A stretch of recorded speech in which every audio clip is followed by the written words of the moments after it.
It's important to site the Sunbubble on firm ground sheltered from the wind. If your site is a little more exposed, then you may need some extra fixings to ensure your Sunbubble stays firmly in place.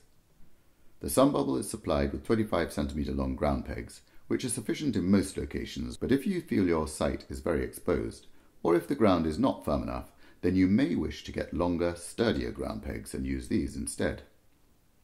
Another option is to use a ground screw in the centre of the Sunbubble. Screw it into the ground and then fix a strap between the ground screw and the handle at the top of the Sunbubble.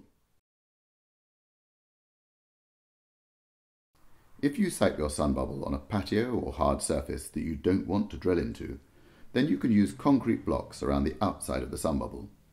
Simply tie the blocks to the fixing holes on the Sunbubble using strong cord. 4 concrete blocks should be sufficient in most situations, but you could add up to 12, one per segment, if required. Check out our Sunbubble assembly video for full instructions on how to assemble the Sunbubble.